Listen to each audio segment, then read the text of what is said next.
ज्यादा कुछ भी नहीं होता पढ़ाई लिखाई से।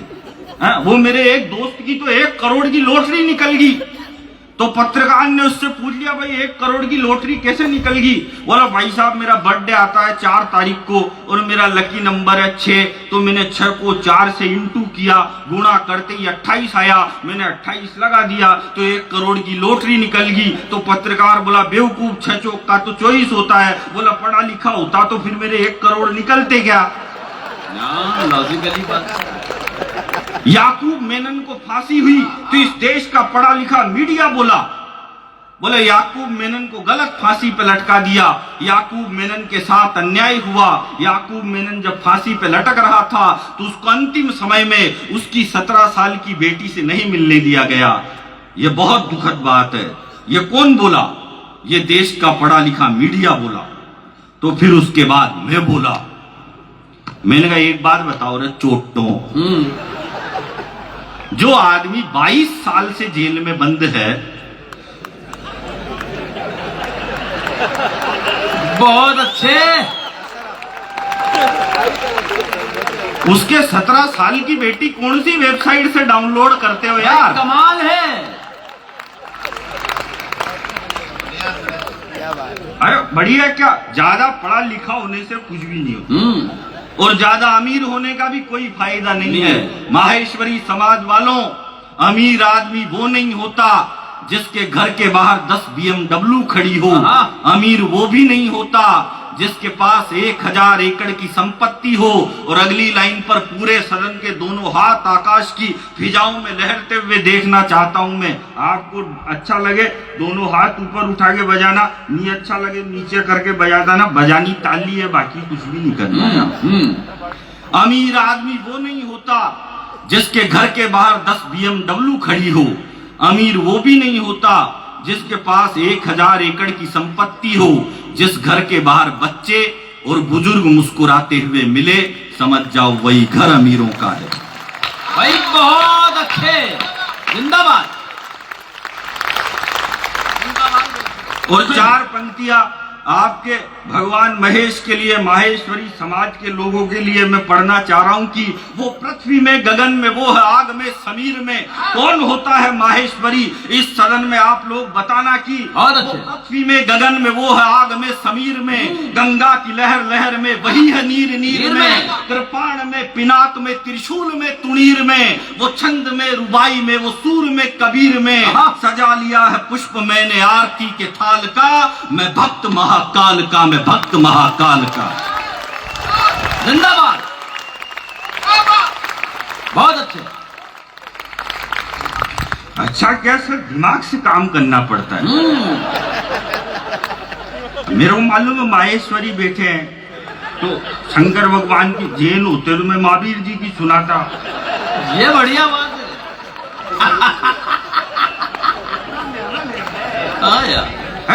हिसाब से काम करना पड़ता, दिमाग होना चाहिए आदमी के अंदर। जितना इनके अंदर टोटल दिमाग है उतना तो मेरा खराब ही रहता है।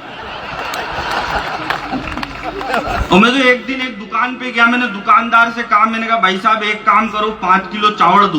बोला किस में लेके जाएगा? मैंने कहा ये थैला लेके आया हूँ, इसमें लेके जाऊंगा। उसने 5 किलो चावल थैले में डाल दिए। मैंने कहा एक काम कर 5 किलो गेहूं भी दे। वो बोला ये किस में लेके जाएगा? मैंने कहा इसी में मिक्स कर दे, मेरी लुगाई फिर ये बीनती रहेगी, तेरे को कई बात की टेंशन है। उसने दोनों एक में मिक्स कर दिए। मैंने कहा एक काम कर 5 किलो बाजरा भी दे। वो बोला ये किस में लेके जाएगा? मैंने कहा कर दे मिक्स, लुगाई बीनती रहेगी, तेरे को कई बात की प्रॉब्लम है। उसने तीनों एक में मिक्स कर दिए। अब मैं जैसे ही वो थैला उठा के जाने लगा तो बोला भाई साहब पेमेंट।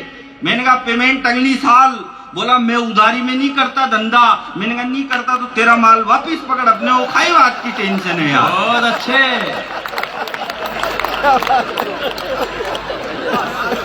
बहुत अच्छे। दिमाग से वो अंग्रेज मिल गया मेरे को, बता इंग्लिश आती? अरे मैंने कहा आती है नहीं आती, तू पूछ तो सही। बोले इंग्लिश आती है तो एक काम कर, वो जो लड़की साइड में खड़ी है उसको इंग्लिश में या बुला। अब इतनी सी तो मेरे को आती थी, मैंने कह दिया बेबी प्लीज कम हियर। लड़की आ गई, बगल में खड़ी होगी, लेकिन अंग्रेज भी पट्टा 1.5 छाना। बोला अब इसको इंग्लिश में वापिस वहीं भेज। अब ये वाली नहीं आती, लेकिन मैं भी चौथ का बोरवाड़ा का। भगवान कसम में वहीं पे गया जहां से लड़की आई थी। हाँ भाई बहुत अच्छे। वहां जाके फिर बोल दिया प्लीज कम हियर। हाँ। दिमाग से काम करना पड़ता है भाई साहब, इतना फालतू। अब आप जो बोल रहे थे राहुल गांधी के लिए नहीं बोलना चाहिए सर। राहुल गांधी हम हास्य कवियों के कुल देवता है। भाई बहुत अच्छे। तो अपने देवता के खिलाफ क्यों बोलो? हमारे देश के पहले प्रधानमंत्री थे नेहरू जी। नेहरू जी के कपड़े विदेशों में धुलने जाते थे। मोदी जी ऐसा नहीं करते। मोदी जी के 10-20 जोड़ी गंदे होते हैं, खुद ही विदेश चले जाते हैं। बहुत अच्छे। अब बार बार का खर्चा कौन करे यार? अच्छा, कांग्रेस वाले भी कम नहीं है। जब इस देश के बीजेपी के पहले प्रधानमंत्री बने अटल बिहारी वाजपेयी, तो कांग्रेस वाले कहते थे, बोले अटल जी तो बिल्कुल भी अच्छे प्रधानमंत्री नहीं है, इन बीजेपी वालों को देश चलाना नहीं आता, इनसे सरकार संभलती नहीं है। तो फिर अटल जी थोड़ा पीछे हटे। फिर अडवाणी जी मुख्य धारा में आए। तो अडवाणी जी ने क्या करा? अडवाणी जी ने पाकिस्तान में जाके जिन्ना की मजार पे फूल चढ़ा दिए। बहुत अच्छे। तो जिन्ना की पे तो नहीं चढ़े, उनकी खुद की पे ही चढ़ गए। तो अडवाणी जी के लिए बोलेगी अडवाणी जी और खराब है, इनसे तो अटल जी लाख गुना अच्छे थे, ये अडवाणी जी तो बहुत बेकार है, इनसे तो अटल जी लाख गुना अच्छे थे। फिर अडवाणी जी भी पीछे हटे। फिर वो आए 56 इंच की छाती वाले, चाय वाले। तो चाय वाले को देख के बोले कि ये चाय वाला तो और खराब है, इनसे तो अडवाणी जी लाख गुना अच्छे थे, इनसे तो अटल जी लाख गुना अच्छे थे। और मैं तो कह रहा हूं कांग्रेस वालों, अभी तो तुमने चाय वाला देखा है, जिस दिन यूपी का गाय वाला देख लिया, उस दिन कांग्रेस वालों को ये नरेंद्र मोदी देवता नहीं लगने लग जाए तो मेरी गारंटी। बहुत अच्छा। ये जो तुम भैया फोटो वोटो खींच रहे हो ना, ये जमाना गया, अब नया जमाना आ गया। हम लड़के तो कम करते ही यूज, ये लड़कियां महिलाएं ज्यादा करती है। अब इनको फोटो खींचना हो,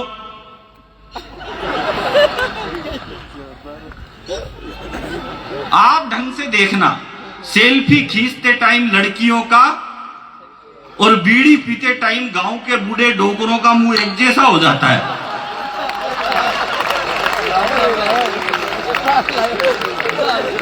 चलवा दो स्क्रीन, चलवा दो, नहीं तो दिखेगा नहीं उन लोगों को। अरे चला दो रो स्क्रीन, चला दो। हाँ चला दो, और 2-4 और हो तो और चला दो। मैं जिंदगी में सब करता हूं सर, मैं बीड़ी पीने वाले आदमी का बिल्कुल भी भरोसा नहीं करता, क्योंकि वो बार बार एक ही बात कहता है, देख अग्नि हाथ में, झूठ ना बोल रो। वो वहां भी धर्म ढूंढ लेता है। लेकिन आजकल क्या है, टेक्नोलॉजी इतनी आ गई, मोबाइल इतने आ गए, इसलिए आपके बीच में कह रहा हूं कि बीवी हस्बैंड से और हस्बैंड बीवी से पासवर्ड छिपा रहे हैं। पहले लोग ज्वेलरी छिपाते थे, आजकल गैलरी छिपा रहे हैं। बढ़िया बात है। अब बढ़िया आएगी। बीवी हस्बैंड से और हस्बैंड बीवी से पासवर्ड छिपा रहे हैं। पहले लोग ज्वेलरी छिपाते थे, आजकल गैलरी छिपा रहे हैं। आफत किसी और की कोई और पाल रहा है, गर्लफ्रेंड किसी और की बैलेंस कोई और डाल रहा है। लड़के लड़कियां कमाल कर रहे हैं, आई लव यू ओनली और सेंड टू ऑल कर रहे हैं। भाई क्या कहने हैं। जब से मोबाइल आया, आते ही नागिन की तरह नए नए रंग दिखाने लग गया। जब से मोबाइल आया, आते ही नागिन की तरह नए नए रंग दिखाने लग गया। थोड़े दिन बाद इसका छोटा भाई टेलीफोन ठिकाने लग गया। बढ़िया। एक दिन इसकी नजर चचेरी बहन पर पड़ी, फिर क्या था, ठिकाने लग गई घड़ी। एक दिन इसकी नजर चचेरी बहन पर पड़ी, फिर क्या था, ठिकाने लग गई घड़ी। देखते ही देखते अपनी बीवी को खा गया। एक दिन ये मोबाइल टीवी को खा गया। टॉर्च, रेडियो, टेप रिकॉर्डर सबको झिंझोड़ कर रख दिया है। इस मोबाइल ने सारा परिवार तोड़कर रख दिया है। बहुत अच्छे, बहुत अच्छे।